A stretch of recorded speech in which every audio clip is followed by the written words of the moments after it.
If you want to hear about athletes and rock stars pushing and throwing drinks on each other, then go to the VMAs.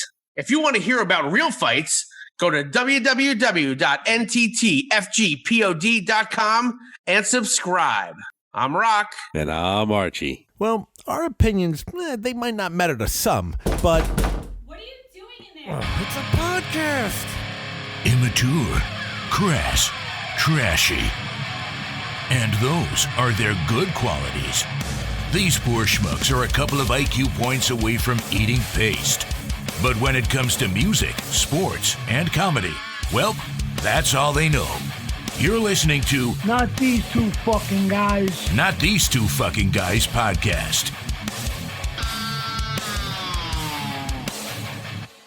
Last night was the VMAs, the Video Music Awards, MTV. I pretty much watch it every year, but the last 5 to 7 years, I only do snippets because it's like, well, A, who the fuck is that? I guess that's how showing my age. And B, the lack of rock. And I'm not talking about you because I get all of you. Oof. But I'm talking about the lack of rock and roll that's on performances and the categories. It's like, oh, Billie Eilish for best heavy metal rock album. like it's shit like that. But I like Billie Eilish, but I'm just saying, it's like off kiltered fucking shit like that. There's no way they still play videos on there.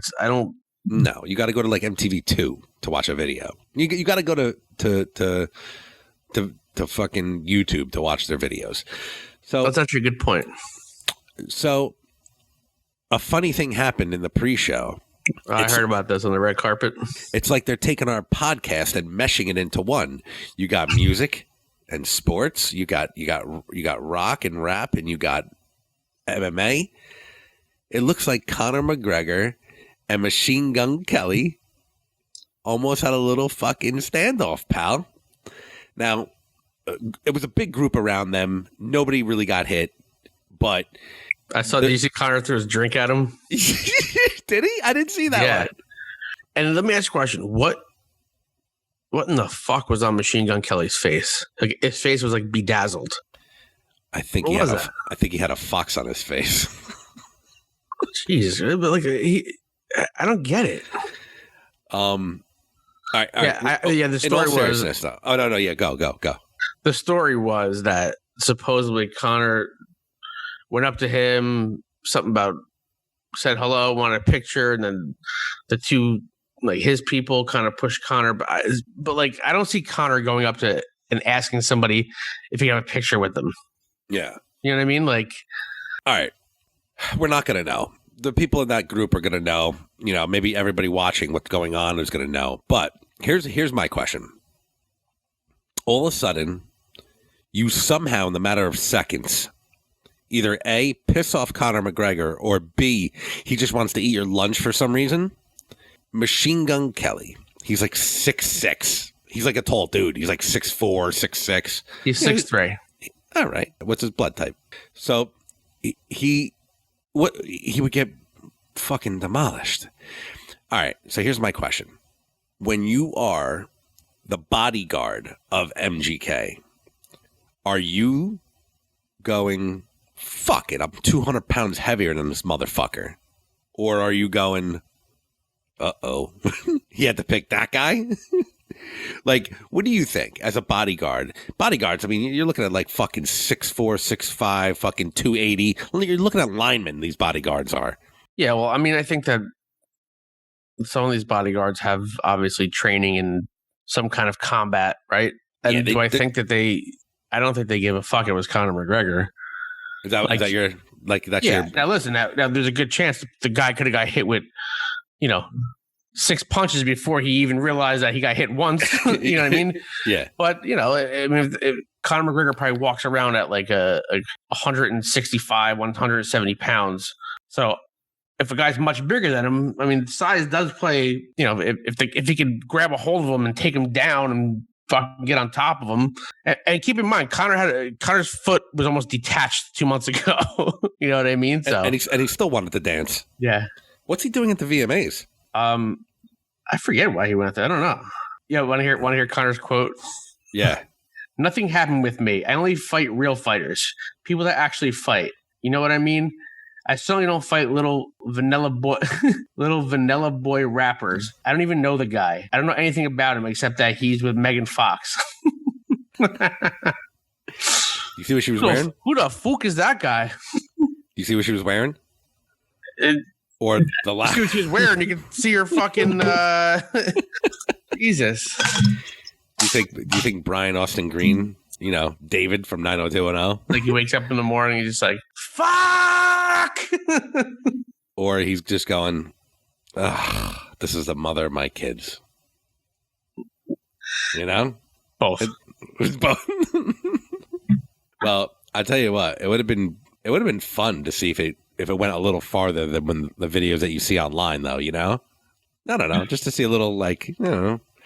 Yeah, but you know what, dude? It's like, fuck, it's another thing. Unfortunately, Conor's been getting into a lot of shit lately. Mishaps? Yeah, and it's not painting him in the greatest light, whether it's if it's his fault or not. But yeah, but UFC still will. That's their bread and butter right there. Listen, Conor could probably like confess to a murder as he's banging Dana White's wife, and fucking We're going to give him a second chance. Yeah, listen, there's two sides to every story. Yeah, I don't think that makes a difference. Well, I would have liked to have seen it gone just a little bit further. I would have liked to have seen like a bodyguard step in and see like what would have happened or something like that, because you're a professional fighter and he wants to be a little handsy right there.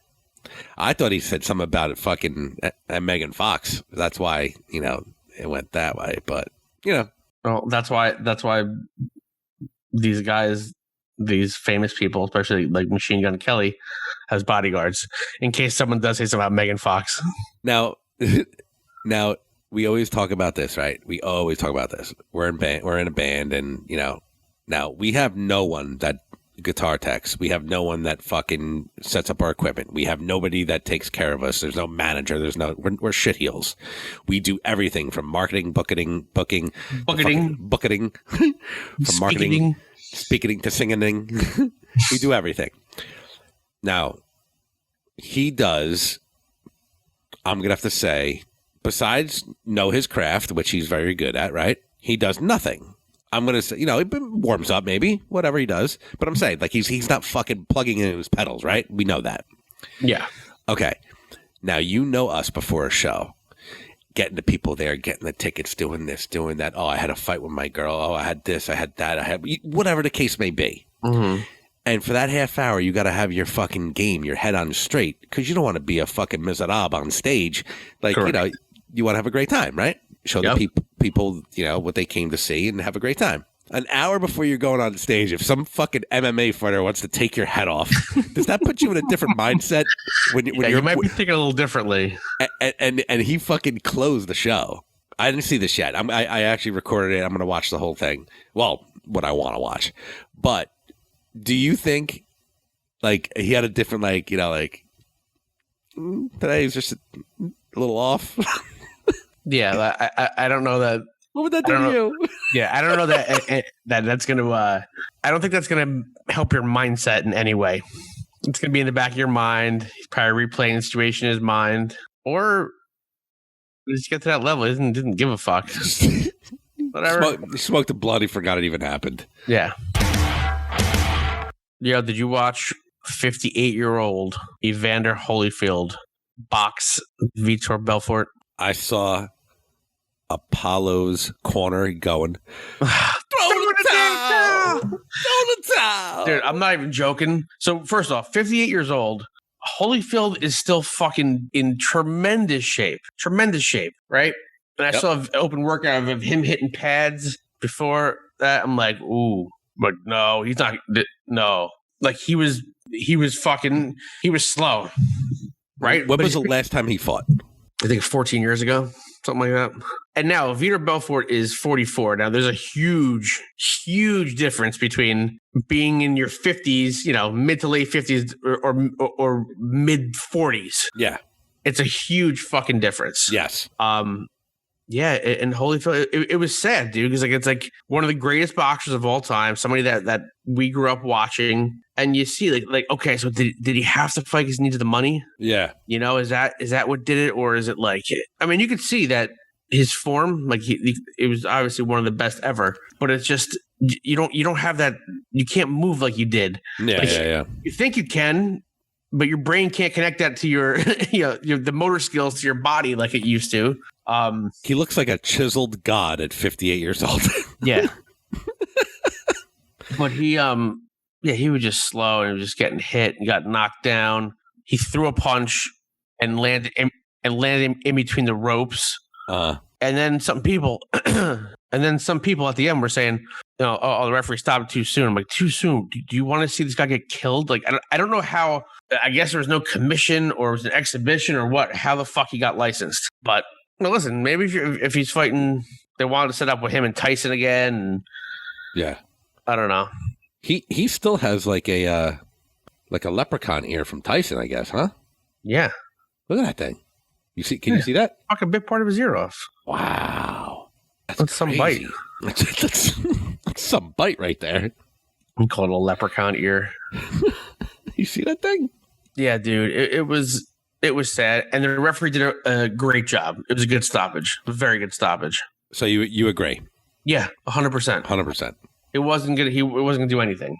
Yeah, that was the main event. The co-main event. Somebody who I think is probably the MMA GOAT, Anderson the Spider Silva. Ooh. Boxing match, knocks Tito Ortiz the fuck out. Like Tito's a tough fighter. Yes. He's got, he's taking the best from Chuck Liddell, but he face planted. He never got knocked unconscious like that from my recollection. Silva started the fight off and he's doing like the going against the ropes, drawing Tito in, but you can see Tito's not a true boxer.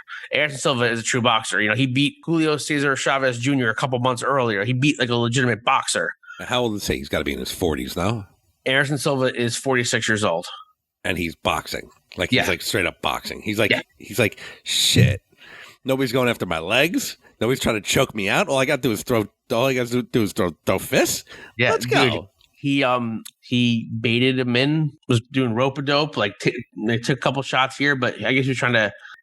He's such a master. He's such a true martial artist that like he's the best at measuring. Like he measures distance and he feels the power, and then he threw 4 punches the whole fight. 3 of them landed. God. The first right hand, fucking, that was it. Tito was out on his feet. And then he threw another one, missed. A little bit, I want to say 2 lefts. One of them was an uppercut, and that was face plant. Was this was a pay-per-view, correct?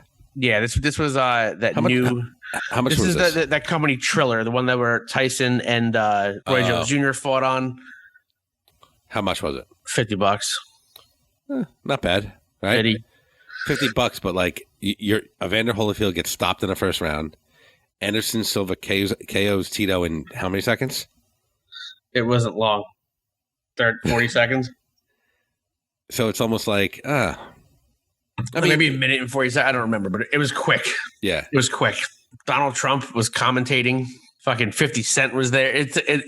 They play like, they have like artists sing in between. I mean, it's definitely different, but Vitor Belfort, after the fight, called out Jake Paul. He said that he already talked to the guy from Triller, 25 million, winner take all. And then the guy from Triller came in, he's like, fuck that, 30 million, winner take all. So right now, Jake Paul has some serious decision making to do. Like if he doesn't respond to this, it's kind of like a bitch move because you're being offered $30 million if you win the fight. God. And how much you making if you lose? Winner. I mean, I'm sure they'll get like some kind of pay-per-view points and shit like that, but winner take all means he's getting the whole fucking thing. Yeah. Anderson Silva, I think is going to fight his older brother Logan Paul. So it'll be good. It's so weird. It's like it's a weird time, and for as much as the Paul brothers are like almost like disruptors, right? Like you're watching them, you're not watching really professional boxing. Like a Tyson Fury, something like that. But you're watching boxing and they're unique matchups. Yeah. people obviously want to see him. So there's a market for it, and it's trying to, Jake Paul claims he's doing a lot of it for fighter pay and all that kind of stuff. So it gets eyes on it. I don't know much when it comes to anything. But I know I love. Where did Jake Paul come from? Like he was on a Disney show, and then I hate this fucking term more than anything in the world. He's a quote unquote, not my words, a YouTube sensation. So like they're just. So what did he do on YouTube? Their social media is like they're content creators. What did he do? What content did he create? I guess I gotta go look. No. All right, so he just out of nowhere calls out. What was his first fight? Jake Paul. Yeah, like what was his like? So he fought some other YouTuber and won. Then he fought on that first Triller card. He fought Nate Robinson, who was a basketball player, retired, knocked him out. Then he fought Ben Askren, who is a dominant welterweight in Bellator, won championship. He fought in UFC. Probably one of the best wrestlers, probably the fucking worst striking you'll see in MMA. Jake Paul knocked him out. Now it's getting like legit and Jake Paul a couple weeks ago fought Tyron Woodley, a former UFC welterweight champion, and beat him by decision. So like the kid's got skills. Yeah. Right. But he still hasn't fought a boxer. You know what I mean? He fought two MMA guys, one with really terrible striking, a basketball player and another YouTuber. So there was a TikTok post that he had, but I think it was old because I think I started following him. I don't know, just to see what the fuck is going on. Mm-hmm.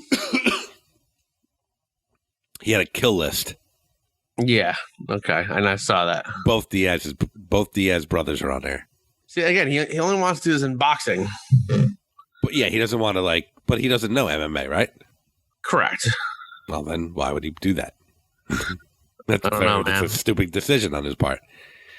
But I'm sure he's making some Scott Ohl right now. No? Yeah, he's making a lot of money. He's listen. You have a guy with, again, for a YouTuber, for a basketball player, for an MMA fighter, and I think just got paid like $4 million to fight Woodley plus pay-per-view buy. So I mean, he's fucking making money. So he's weird. like a disruptor in the world of boxing. It's combat sports for that matter. We live in a world of DIY. It really is. Like the internet has exasperated the celebrity and just taken it to a whole new DIY level.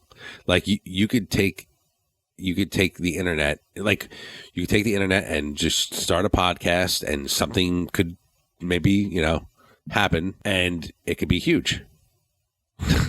But you know what I'm saying though? Like you could just do it yourself. Yeah. You don't need to be signed by a management company. You don't need to be a celebrity. You don't need to be like back in the day. Like you talk to bands. Bands are like, man, we fucking toured the country 5-7 times before we even got looked at by a record company. Yeah. And now like you could just go on a TV show or just you could sing and somebody could see you on YouTube and say, hey, why don't you come in and do a fucking song with me? And next thing you know, somebody's fucking signing it. You know what I'm saying? Like, it's just so fucking crazy, man. It's so crazy, this world, to think about shit like that.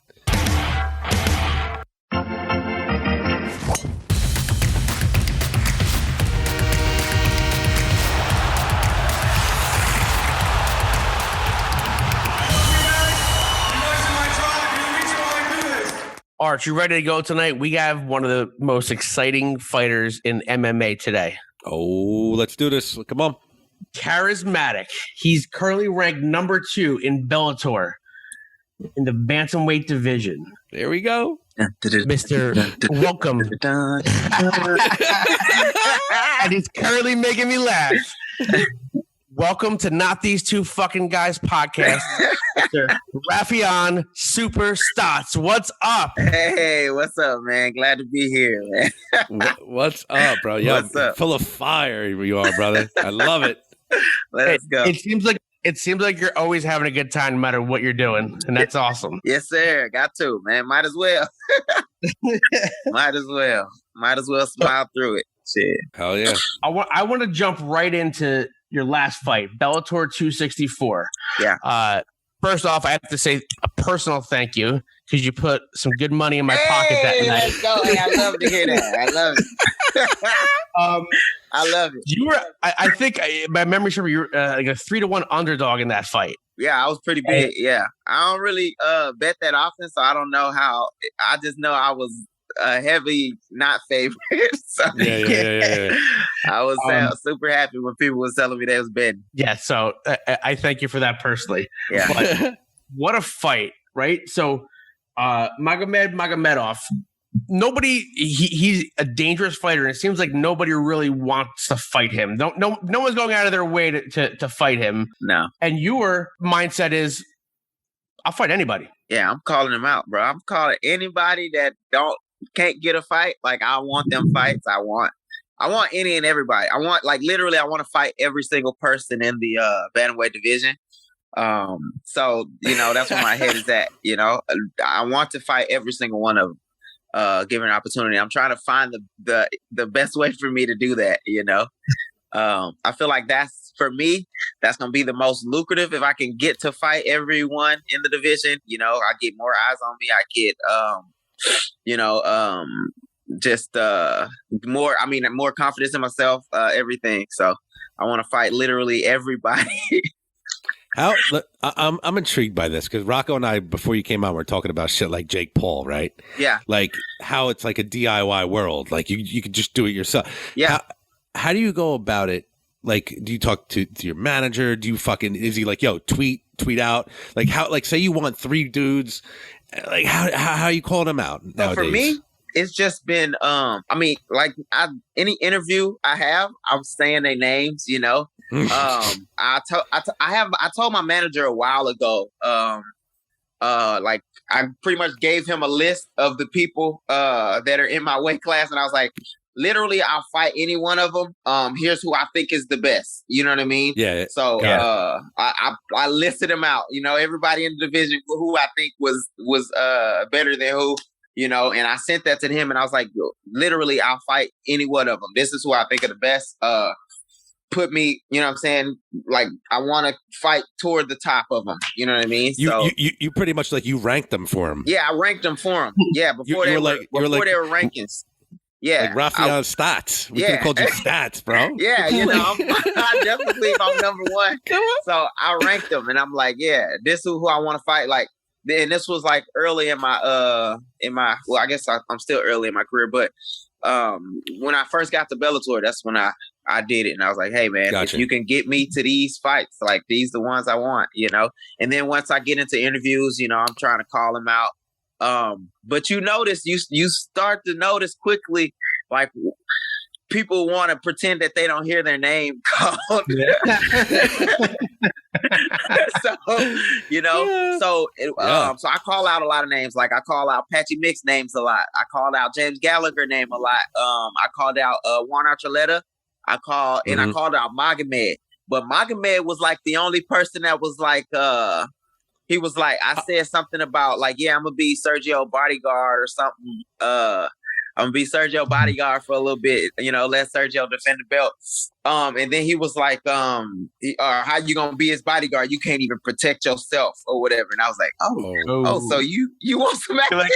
You heard me. Acknowledge that I'm calling y'all out. Okay, hey man, I'm with that. So I think that's how the fight came about, just because he was the only one that really, showed an interest into fighting me. Because like I realized I'm a tough.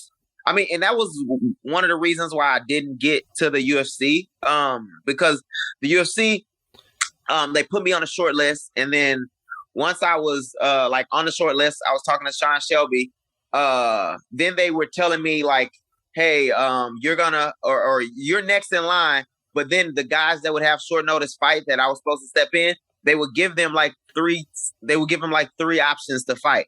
And I'm never like the first option, you know what I mean? That that they're not, nobody's like jumping the line to fight me, you know what I mean? And especially, if somebody that's like in the UFC already, like they got more to lose, you know what I mean? They're not gonna say, hey, yeah, I'm gonna fight Raufeon. No, I'm gonna fight this other guy that doesn't seem as hard as Raufeon. So that process was like getting annoying to me, and Bellator came at me with an offer. And I was like, yeah, man, yeah, because I'm tired of waiting around, for this nonsense. Good. I feel like you probably took Magomedov by surprise because nobody. You definitely got his attention, obviously, whatever you said, like what you told us that you said, because nobody's calling him out. He's extremely tough. And listen, again, like I told you, I appreciate you won me money. I won the bet. I'm rooting for you because I'm a fan anyway.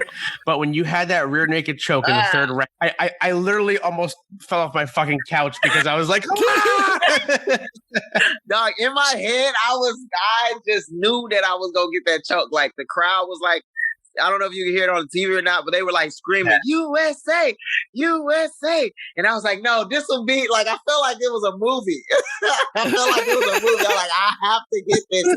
I got to choke him out. I was like, there's no other option. Oh, man. So I lose sleep at night because I didn't get that choke. But listen, you got the victory. And hey, can you hear that thunder through the computer? Yeah. Where you at? What New the fuck Jersey, was that? some crazy weather right now. Okay, we supposed to have some crazy weather coming in tomorrow. You see? Okay. Yeah, tomorrow. We're in Texas. I'm in Texas right now. Okay. All right. right. Shit. I thought you had sound effects. That's crazy. That was crazy. So I watched the post press conference. You were awesome in it. You're I think you won a ton of fans. Maybe for the first time seeing you fight after, your post-fight talk in the ring. But in the post-fight press conference, Scott Coker, the promoter for Bellator, someone asked him, quote, anything else stand out to you tonight? His response, I'm quoting but paraphrasing, Stots, wow. He goes, wow, that kid is amazing. I was really impressed. So when the head honcho says that, hey, that made me feel real good. I mean, at least he gonna have me fight one more time. You know what I'm saying? I got a little bit of job security. No, that's awesome, man. That's good to hear, that's awesome. That's super cool. So before we get to what you have ahead of you, let's bring it back. I know that I believe, learning about you, since you've been in Bellator, you said Jens Pulver was like one of the first guys that got you into MMA. Yeah, he was the first person. He singularly the first person that got me in MMA. I was doing I was helping out. He started a gym at the school in the town that I was going to school for wrestling, and he needed some people to help out with wrestling, and I volunteered to help out with wrestling at the MMA gym. And then he eventually talked me into going to some jiu-jitsu classes, and then he talked me into going to boxing classes. And then he was like, hey man, you might as well fight now. You know what I mean? So, so he got me to fight, and then the gym ended up closing down. And then me and him, he moved me out to Iowa, and I went out to Iowa with him.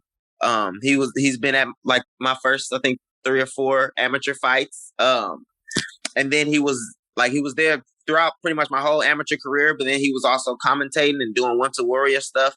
So he was the one, him and Pat Miletich pretty much told me, hey, we don't have time, because we're out doing commentating stuff.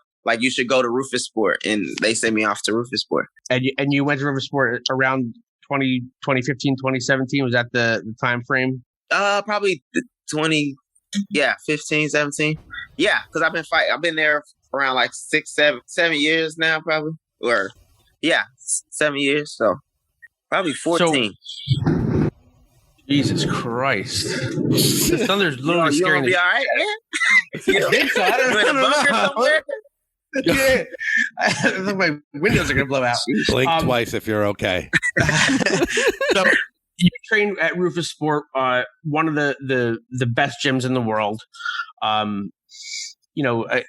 Obviously the Pettis brothers, Paul Felder, guys like that came through there. Probably, I think Tyron Woodley as well. Yeah, Mearshart. Yeah. When you first got there, is it a bit intimidating because there's so many good fighters there, or is it just all right, I'm here, let me see what I can do? No, when I first got there, I expected to get beat on. I mean, and that's why I had moved. I had moved because I was in a place where I felt like I was kind of the best guy in the room, and I was relying too much on my athleticism and, what I had done in the past with wrestling. So I was just feeling like I wasn't growing. So I felt like, I needed some people to challenge me pretty much. So when I got to Roufusport, it didn't feel good physically, but it felt good, mentally to be, things to strive, to have things to strive for. So I was getting beat up a lot, you know what I mean? But that's what I wanted. I wanted to go somewhere where I was going to be challenged, so, me being beat up a lot, and then, eventually me, going what and what with the guys, and then, becoming one of the best at Roufusport. So, but that was the process I wanted to go to. So I wasn't like mad about it, but I definitely got my lumps. I got beat up a lot. And now do you attribute, so you're a 2-time national wrestling champion, NCAA. Yep. Is that, do you feel like that pedigree made you know, okay, well, maybe I'm going to get beat up a little bit, but I know that eventually I'm going to get to a spot where I can hold my own? Exactly. Yeah. That whole wrestling mindset deal, with, having to try to be the guy, or coming from like not starting to having to be the guy, that whole system of wrestling.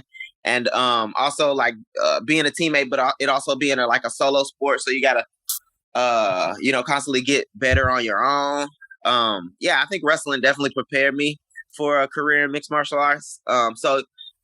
And definitely like, because when I started wrestling, I started very late. I started as a junior in high school. So I was behind, I was behind the curve, with the lot of the wrestling, so I had to like make up a lot of stuff on my own. I had to, get better on my own and catch up. I just had to catch up, with a lot of technique and a lot of, awareness and things like that. So, so that stuff definitely helped me when I came to MMA because, I pretty much started late with that too. I started like after my wrestling career. So nowadays kids are starting at like 4 years old. So crazy.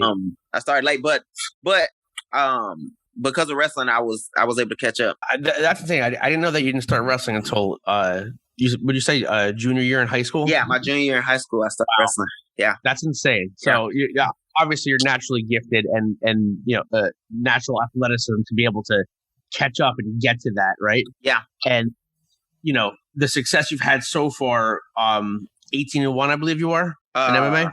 17-1. 17-1, yeah. And you haven't even hit your peak yet. And so that's got to be a hell of a feeling. Yeah, man, it's exciting, and that's kind of too why I'm feeling good, I feel like I'm the best in the world. I need to rattle these off, I'm trying to get as many fights and fight as many people as I can, while I'm feeling good. All right, so let's talk about this. Yeah. Obviously, the champ in your division is your teammate, Sergio Pettis. Yeah.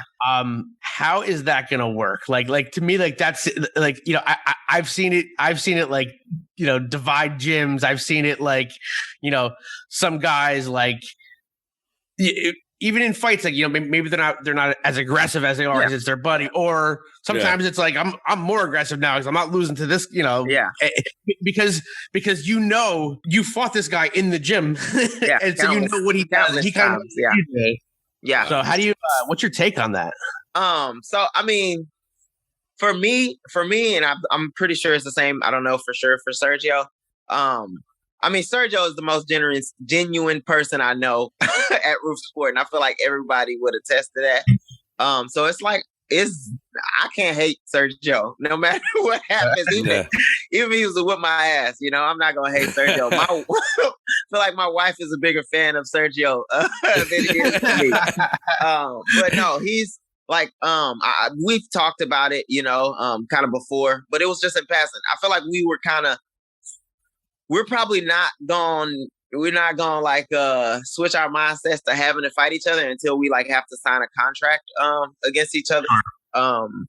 But yeah, if it happens, we're both professionals, so we understand it happened. I think he said it in interviews too. He like wants me, like he said he doesn't want to hold me back from fighting for a title. So if I have to fight for a title, he'd be happy, to have me fight for the title. And I'm the same way. I don't want him to like lose a title, and I'm not saying that I, beat him. I'm not out here, I feel like he's the toughest opponent. If I made that list earlier, he's definitely number one. You know, I feel like he's the best, and he's a champ for a reason.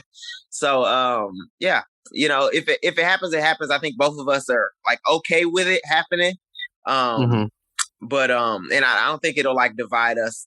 We're pretty cool or what do you call it? Cool headed. You know what I mean? We're not too, we don't get, I mean, too unprofessional when it comes to like fighting. He's been fighting since he's like 16, 17, you know. So he's been a professional longer than I've been. You know what I mean? So, and I think both of our demeanors just makes for like, we're gonna compete, you know, we're gonna go in there, probably try to knock each other's heads off, but at the end of the day, I'm gonna love Sergio no matter what. That's awesome. That's really cool. I mean, I think it takes a special kind of fighter for both of you guys, Sergio as well, to be able to put that aside. But then you bring a good point. It's like you really can't think about it or focus on it until it's in front of you. Because what good is it? Exactly. Right? Like I'm gonna go, and that's the other thing too, which was cool.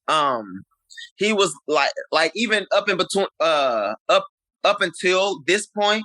Like we fought on a couple shows together, and like everybody, like that's the end, or that's the question to ask, right? Like, hey man, you gonna fight? Like Sergio is coming up, you coming up, like y'all gonna have to fight, you know? What if both of y'all get the belt? But at the same time, neither one of us are like focused on that. We were always focused, like, and I feel like too, like we're never like kind of sparring each other in the gym as each other. We're always like trying to help one another, depending on who has the fight, you know. And it's often like times where we'll be sparring and we'll say, hey man, you don't gotta help me out. Like you don't gotta pretend you're this guy, you know what I mean? Because it's not your style or whatever, you know. You can just, you know, spar me normal. And that's often the case just because like he's a really good teammate, you know. And I try to be the same. So I forgot where I was going, but yeah, I don't think we are like at each other's like necks, you know, and when we won't be like at each other's necks until we like have to be.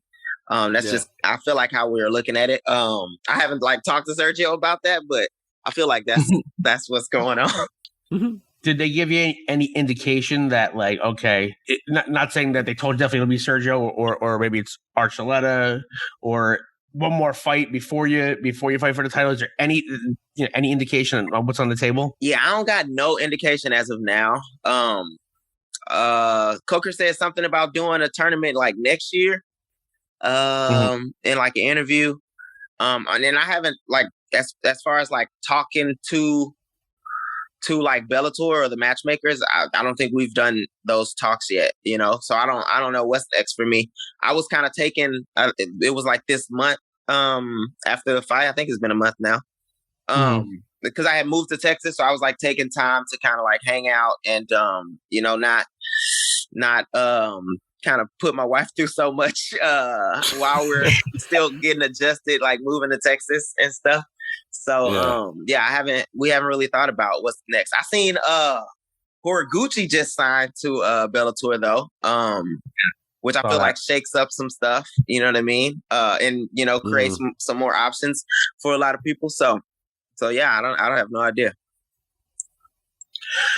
So basically, Coker knows that he'll call you, and most likely 99% you're taking the fight. Yeah, exactly. And that's the other thing. Like, so I want like the tournament to happen or whatever, but I can't like not fight for the belt. Financially, you know, it wouldn't be fair for my family. It wouldn't be fair for me. You know what I mean? And you know, yeah. So like, I can't pass it up. So if they offer me the fight, you know, I take the fight.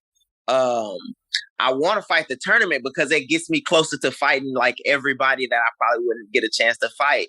You know what I mean? Sure. And for me, it's very hard. It was hard for me to get a fight before Magomed, and I'm gonna imagine it's like gonna be hard, you know, getting a fight afterwards. Just because you know, I don't have like the hugest following on social media. I'm not like the huge social media guy. And not after this podcast. You said what? Not after this podcast, pal. Right. So I'm like, and then also like, there's not a lot of like holes in my games for like fighters. They don't see like, okay, you see Patchy Mix, you like, okay, he's good on the ground, keep them standing. You know what I mean? There's not like apparent holes that they see kind of in my game. So they don't see a lot. They don't see themselves winning. So a lot of people don't want to take fights that they don't see themselves winning. So that's me too. I guess I don't take. I think I'm gonna win every fight. So like, yeah. So people don't really take fights that they don't see themselves winning. So it's like hard for me to get like matched up. But I know if there was a tournament and it was like a tournament style, like you ain't got no choice but to fight me. So you know what I'm saying? That's at least a couple more fights. You know what I mean? That I can get out of these guys. Out of a tournament like that, how many fights would you fight in that day? If you went, you know, as far as like in a day, it'll probably be like one a day. But if they did it in a day, yeah, man, that'd be insane. That's like old school.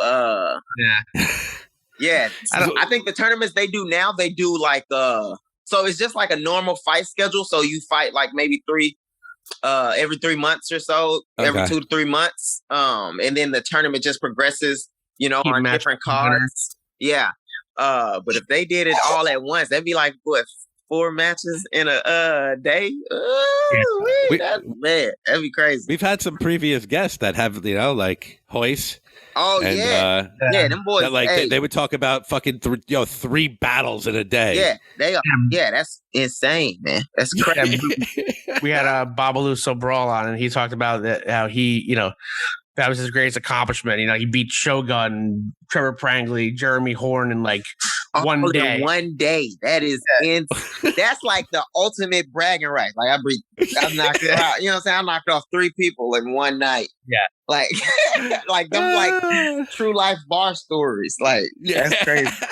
I personally like the one night tournaments. Like it's just, I think then it becomes less of like a athletic competition because it's like, you know, you get it because you're fighting differently. You know, like you have to like you're going to conserve because you're fighting again, and it kind of just changes the mindset. So it's not like I feel like it takes like the championship level out of it, if you would. Yeah.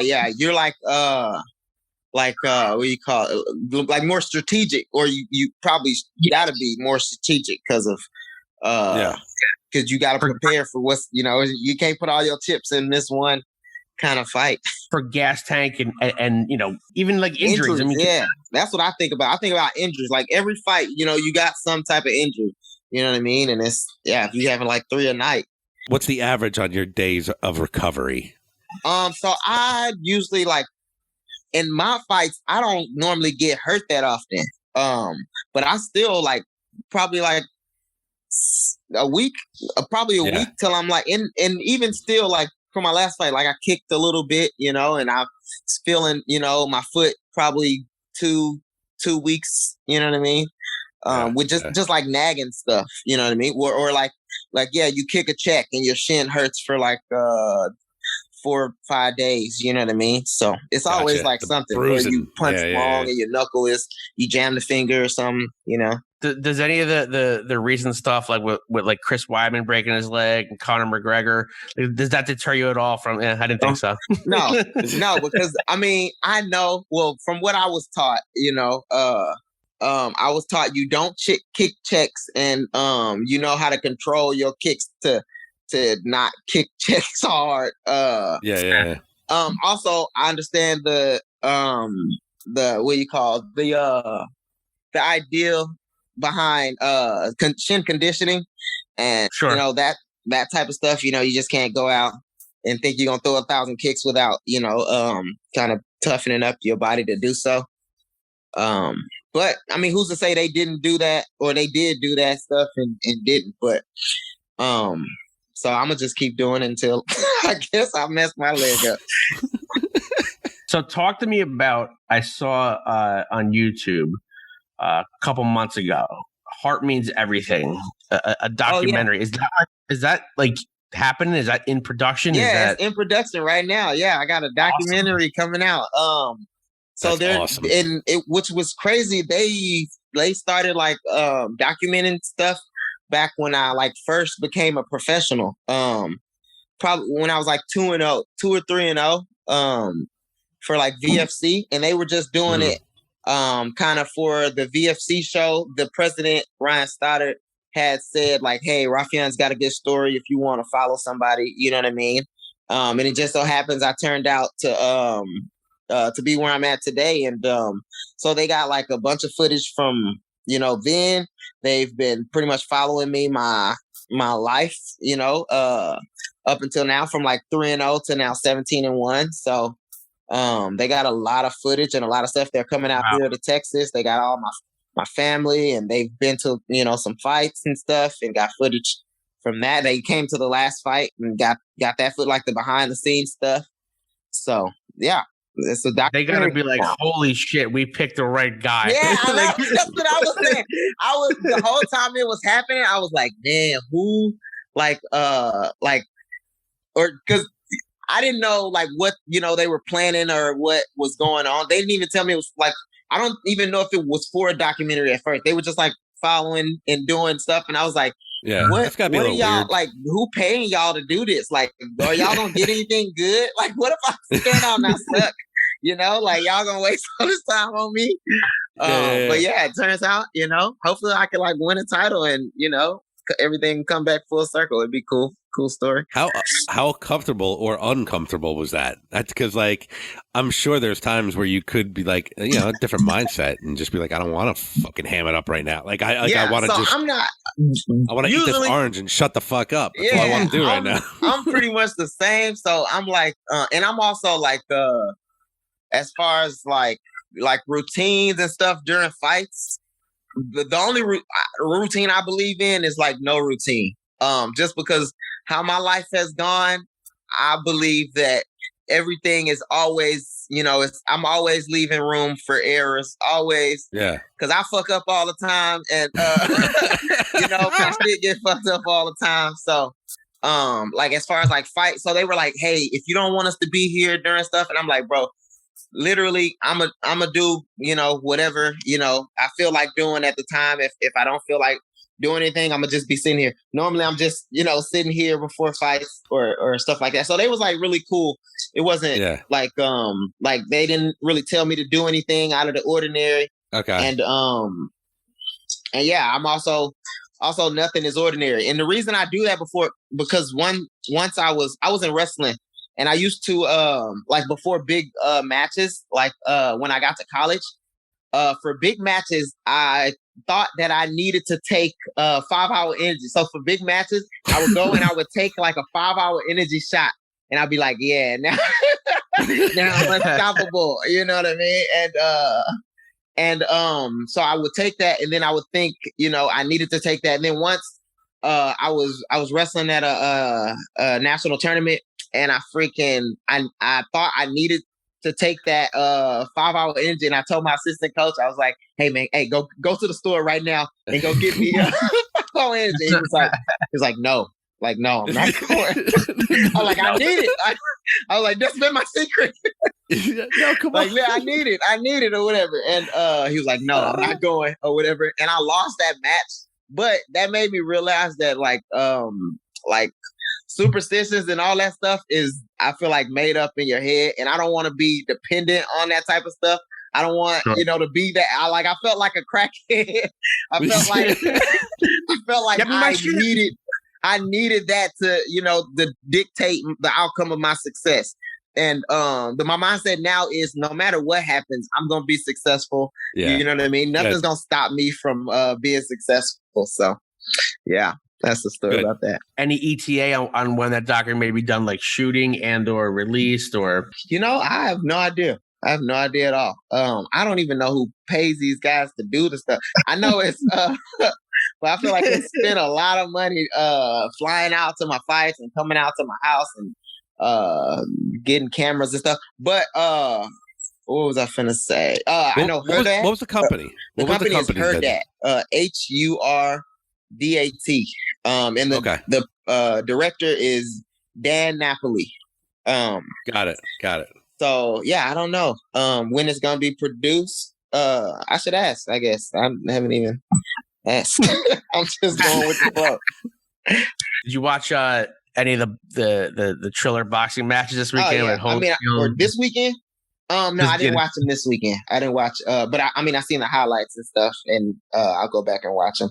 Probably. I seen Anderson Silva knocked out Tito, which was, pretty cool to see. So crazy. And then it was crazy. Vitor and Holyfield, like who? I don't know, man. Like he's 58 years old. Yep. God, do you agree with that stoppage? I mean, I agree with the stoppage for a 58-year-old. Yeah. 100%. That's what we were talking about. Yep. Yeah, I agree with that. I tell you what, though, Holyfield looks like he's in like awesome shape, like 58 years old, and he. Yeah, I mean, if I'm able to, great. even hopefully throw punches and get in the ring at 58, like you're in phenomenal shape. Like, yeah, that's amazing. Watching the fight. One of my concerns is Holyfield is one of my favorite boxers of all time, and it's just sad because they're not what they were. Right. You don't have the motor skills. Your brain is not responding as fast as it was, and right.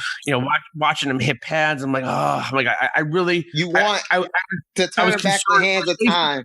Yep. And that's but not the case.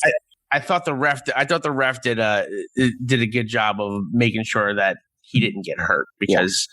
Yeah, you kind of know where that was going. Yeah, because you don't want him to. Yeah, like even if like he was able to come out on top or take 30 punches to the head, like you don't want to see the aftermath of that. Like for a 58-year-old, it's not worth it. I hope they paid him well for it though. Yeah, hopefully. Took the fight on 2 weeks' notice. Right, and that's the other thing too. Imagine that. 58 years old, 2 weeks taking notice. like 2 week notice fights. To take a shit, you're taking a 2 week notice. Oh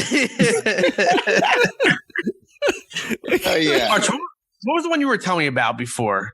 I didn't see this. There was a transgender. It was a guy.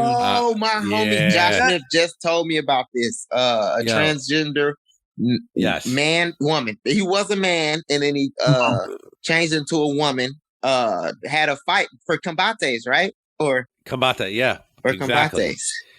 And he choked out some girl. Choked her out. I was like, golly. Which I don't agree with. I don't agree. Like, I feel like if you're gonna be transgender, like that's okay. That's your sexual preference. But you can't then decide. You're gonna do a sport that was meant for the other. You should. I mean, if that's the case, then they need to come up with like a transgender league. I feel. I don't know. I feel like that's unfair, however sexist or whatever that might sound, you know what I mean? No, I don't think it's sexist. I think it's actually more fair for the true woman. Yeah. As to not get hurt because you don't listen. Obviously, men's bodies, women's bodies, different. It's different makeup, different chemicals. So it's like, you're right. I think that if you were born a certain way, you should probably continue to fight no matter what your sexuality. Exactly, whatever your sexuality, whatever that is, because that's where majority of your gene makeup and bone density, all that stuff. Yeah. Now what happens when like a transgender woman joins Bellator and then calls you out? Man, I'm gonna have to take it, man. I'm taking it. He's like, fuck it, I'm taking it. But at the end of the day, that's a win-win or that's a lose-lose situation for me, really. I mean, it ain't lose because there's money involved, but it's lose-lose because it's like, okay, you win a fight, but then you win a fight against a woman. You know what I mean? Yeah. No. Listen, it's one of those things where you're not going to get out unscathed. It's not going to happen. You're not going to get out unscathed. So then at that point, you have to think to yourself, do I want to take this fight? That's probably the only fight I'd deny. That's probably the only one. So your statement would have been, I'm going to be honest with you. I want to fight you. I'm not going to do it. But I can't do it. I can't do it right now. I can't do it. He, her, sir, I can't do it. I can't do it. Sorry. She, him, hi. I just can't do it. Sorry. Yep. Listen, I think Scott Coker knows he has a charismatic, dangerous fighter and a future champion on his hands. We feel the same way. We really appreciate you giving us some time. Where can everybody find you on social media? Yeah, you can hit me up on Raufeon Stots on Instagram and Twitter. One word, RAUFEON STOTS, and Raufeon Stots Facebook. Such a good time. Yo, real quick, excuse me, Rock. Yo, all kidding aside, bro, you have like a light to you. You know what I'm saying? Yeah. I'm sure people have told you this. You have like a light. Hey, it's like appreciate that. Yeah, no, I have Dog, I went to when I was at the show, I think I did like some commentary or like interviews or something for like Bellator.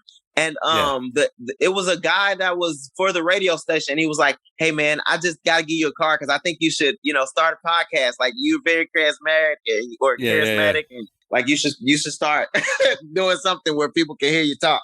And I'm like, "Oh yeah, maybe." I agree. Hey, yeah, we look forward to talking to you. Hopefully, maybe when you get something, your next fight announcement, your next news. Yeah, we appreciate soon, it, man. Yeah, hopefully I'll be releasing news soon. I took a little time, but I'm gonna get on my manager. I'll be annoying him sometimes, but that's the only way to get him. Yeah. You and your family stay safe. Yes, sir. You too, man. Ray Raufeon, Super Stots. Be safe. Be safe, bro.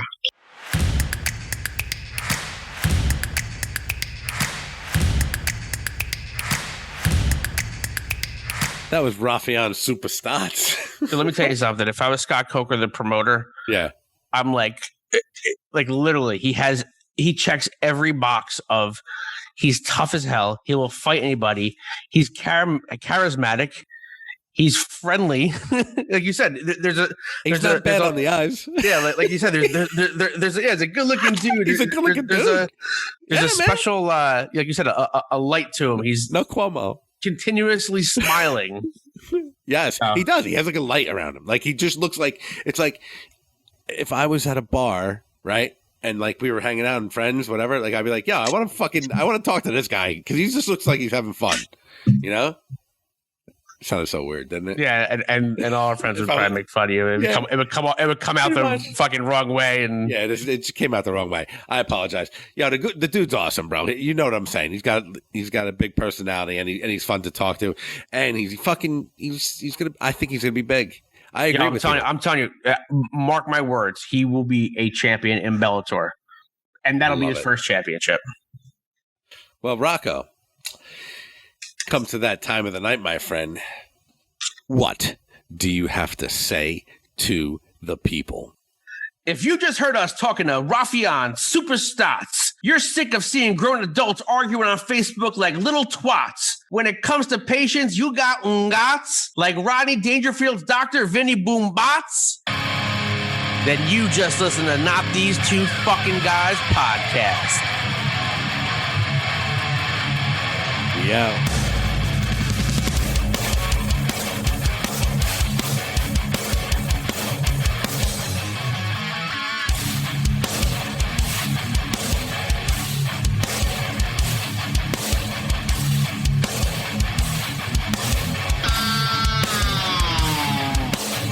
You know what's awesome? When you're interviewing somebody and Chuck takes a fucking 3-part shit and I can't get up because it smells so fucking bad.